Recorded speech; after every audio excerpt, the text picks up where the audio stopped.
Liewe vriende, ons wil vandag graag met u praat oor iets baie relevants, maar iets wat u gesien het as die tema van hierdie boodskap, wat tog waarskuwingsligte laat flikker en rooi ligte laat opgaan.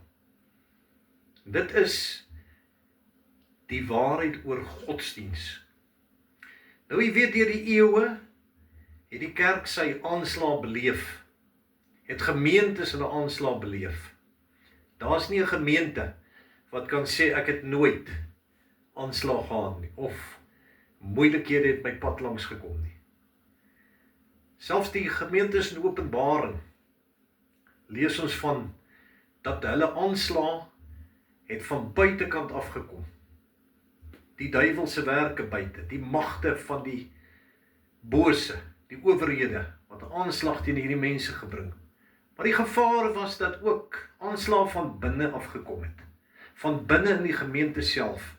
En dit maak dit baie keer baie kommerwekkend, en dis ongelukkig so, en dis 'n jammerte, dat baie keer Christene maak hulle self skuldig aan hierdie tipe, kan 'n mens sê, ongeruimdhede. En 'n mens wil dit nie graag hê nie, maar dit is so dat gebeur. En een van die groot gevare van binnekant af is dat daar halwe waarhede verkondig word, oënskynlik toegemaak in goed wat vir jou lyk of dit baie sinvol is, maar intussen tyd word 'n halwe waarheid aan ons deurgegee. En word die Bybel baie keer gemanipuleer.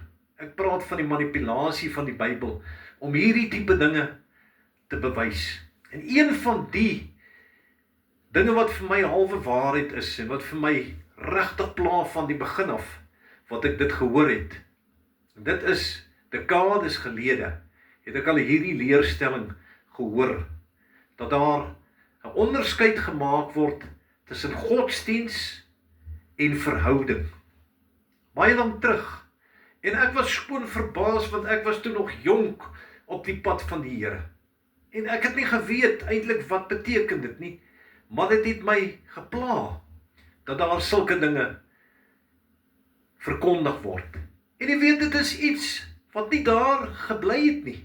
Dit is nie 'n verbygaande, kan 'n mens sê, opflikkering, of 'n verbygaande, sê, herlewing nie, of iets wat verbygaan nie.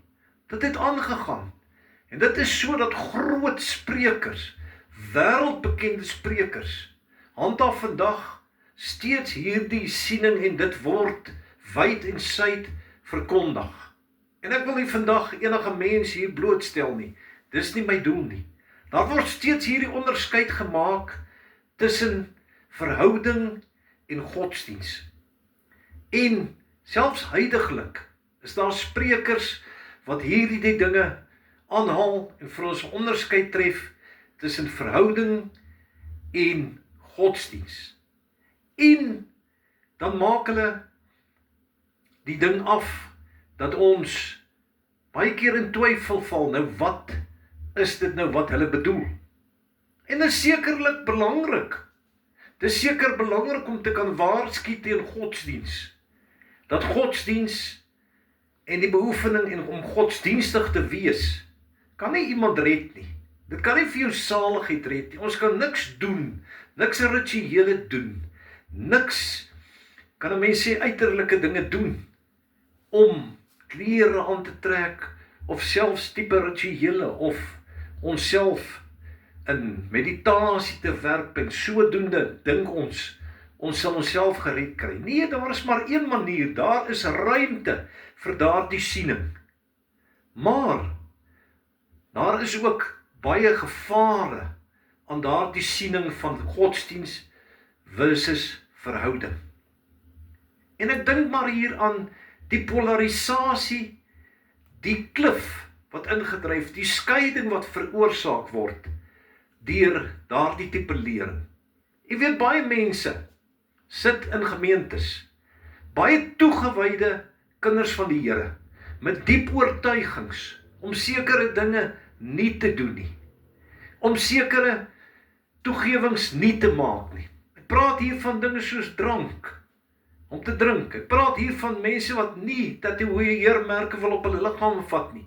Ek praat hier van mense wat nie wil hulle gaan uitgee aan uiterlike plesier en wêreldse plesier, nie op plekke waar dit hoogtyd vier nie.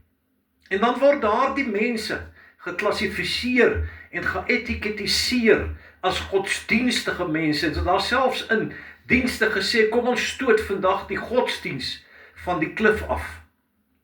En jy weet, so kom dit, en toegewyde mense voel later geetiketiseer, want wat beteken al die toegewyde oortuigings wat ons het, en wat ons verdiep, en wat ons glo ons werklik toewy aan die Here.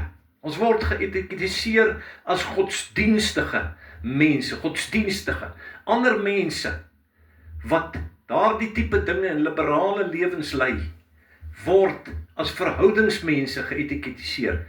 En op die lange duur word hier 'n polarisasie of 'n verdeeldheid gebring in Godse mense. En werk dit ook op die einde wêreldgelykvormigheid aan en word die wêreld nagejaag en word dit tuis by ons gebring dat dit goed is om die dinge te doen wat die wêreld doen. En dit is net waarteen die Bybel ons so duidelik waarsku, dat ons moenie aan die wêreld gelykvormig word of die patrone van die wêreld of die denkpatrone agterna volg nie. As die wêreld so doen, dan hardloop die Christen soontoe. As die wêreld so sê, dan hardloop ons agterna. As die wêreld dit sê, dan doen ons dieselfde. As die wêreld so dink, dan doen ons. As dit die wêreld se plesier is ons ook maar in. En nooit word daar gepraat oor die goeie aspek van godsdiens nie. Dat godsdiens ook 'n goeie aspek. Liewer word godsdiens en mense wat oortuigings uitleef, later geetiketiseer as mense wat nie hoort nie, en wat nie tuis hoort nie. Kom ons kyk 'n bietjie, hoeveel goeie sê die Bybel oor godsdiens. Godsdiens is afgelei van hierdie woord latreo, Griekse woord latreo, en nooit word dit verander. Daar is ook ander woorde ook, wat godsdiens beskryf. Nooit word dit verander, of word daar die woord genoem verhouding nie. Ons praat nie van 'n goeie verhouding nie. Ons praat nie van die Christelike verhoudings nie. Ons praat nie van die Islam verhoudings nie. Ons praat nie van die Joodse verhoudings, ons praat van die Joodse godsdiens en die Christelike godsdiens. En so druk ons dit uit. Maar kom ons kyk net na die goeie eienskappe van hierdie dinge. En ons kyk, hoe meet ons? Die goeie aspekte wat hierdie woord latreo uitlig, is dit. Dit dui daarop dat ons liggame stel en ons ledemate stel tot diens aan God. Want dit is wat godsdiens is, dis jou diens aan God, hoe jy jou toewy aan God, niks anders nie. Hoe dien jy die Here? Stel jy jou lede, jou lidmate, of jou ledemate tot beskikking van God, jou hande, jou voete, jou mond, jou neus, jou oë, jou ore, is dit ingestel op die Here. Tweedens dui dit op aanbidding. Daardie diep aspek. God wil ons aanbidding hê, hy wil met jou gees kontak maak. Dis die diepste wyse, dis die hoogste vorm van kommunikasie, is om aanbidding te bring. Dit dui daarop om Jesus te volg, ongeag vervolging, en saam met hom aan te gaan. Jy's 'n follower van Jesus. En kom ons kyk vandag na baie goeie skrifte. Waarom word hierdie dinge nie genoem nie? Waarom word net godsdiens geetiketiseer as iets, as 'n skeldwoord, of iets wat verkeerd is? Terwyl die Bybel vir ons uitdruklik in Romeine 12 vers 2 sê, julle logiese godsdiens, geen ander woorde wat die Bybel gebruik het nie, jou logiese godsdiens, is om weg te beweeg van wêreldgelykvormigheid en die denkpatrone van die wêreld af te lê. Daarom skryf die Paulus, ek het klaar gemaak met drinkpartye, ek het klaar gemaak met daardie tipe dinge.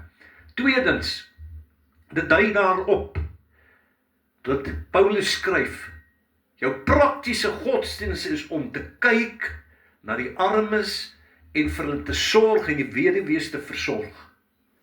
Jou volgende, Jakobus skryf, rein en onbesmette godsdiens is om die weduwee en die wese te versorg. Kom ons kyk na Daniël. Hulle probeer, hoe kan 'n mens sê, ruimte vind om hom skuldig te bevind, of by hom gronde verskuldigmaking bevind, en al grond wat hulle teen hom kon kry, al aanklag wat hulle teen hom kon lê, al verdict wat hulle teen hom kon inbring, is dit in sy godsdiens. Hierdie fantastiese mens het die Here bedien. Sy godsdiens was om te staan en bid voor God, en op die einde moes hy by die leeukuil beland as gevolg van daardie. Dit is godsdiens. Hoekom haal mense ook nie die goeie aspek van godsdiens uit, as ons dan oor godsdiens wil praat? Hoekom etiketiseer ons mense, lê nie klem op al die dinge wat wêreldgelykvormigheid aanhelp, en mense vervreemd van die Here? Wat is ons besig om met die Christendom te doen? En dan wil ek vir u die laaste punt, en hiermee sluit ek af. My godsdiens, my wyse hoe ek God dien, is 'n verhoudingsgodsdiens. Is 'n godsdiens waarin ek lewe in 'n verhouding met die Here. Dis nie 'n klomp uiterlike wette en goed nie. Dis my hart wat daarop ingestel is om vir die Here iets te gaan doen. Maar ek gaan nie my oortuigings prysgee en dit buig ter wille van die wêreld nie. My godsdiens is 'n verhoudingsgodsdiens. En daardie verhouding is afgelei van die woord koinonia. Dit beteken om in fellowship te leef met die Here Jesus. Om in partnership te leef met hom. Jy's deel van hom. Hy's in jou. Jy's in hom. Hy's in jou hart. En jou hart is in hom. Jou lewe is in hom. Jy staan in 'n verhouding met jou God. En nie net maar enige ou goedkoop verhoudingkie. Dit beteken dat ons in 'n intieme verhouding met die Here staan. En dit behaag God. Wil jy God behaag? Kry jou godsdiens reg. Kry jou godsdiens 'n verhoudingsgodsdiens. Kom ons bid saam en vra die Here om ons te help. En vra die Here om mense wat in stryd begin kom oor hierdie dinge te help, om sinvolheid en sinvol te dink hieroor. En ook hulle wat verkondig, die manne van God en die vroue van God, dat hulle kan kyk, wat beteken dit? Wat beteken godsdiens? Dit is diens aan God, en dit dui vir ons op al hierdie diep dinge. Kom ons bid saam. Vader, ons dankie, dat ons vanaand so na u toe kan kom, en Here, is 'n ernstige saak hierdie. Baie mense kom in verwarring oor hierdie dinge, maar ons weet, godsdiens red niemand. As ons godsdiens probeer voor om onsself te red, sal ons dit nie kan nie. Nee, Here, u verwag van ons om ons godsdiens 'n verhoudingsgodsdiens te maak, 'n aanbiddingsgodsdiens. Mense wat bereid is om saam met die Here te staan deur dik en dun. Mense wat bereid is om te sê, ek wy my ledemaat aan my God toe, ek wy my hart aan my God toe, my gees behoort aan my God. Ek is 'n disipel van Jesus Christus, ongeag wat kom. Ons loof u daarvoor in Jesus naam. Amen.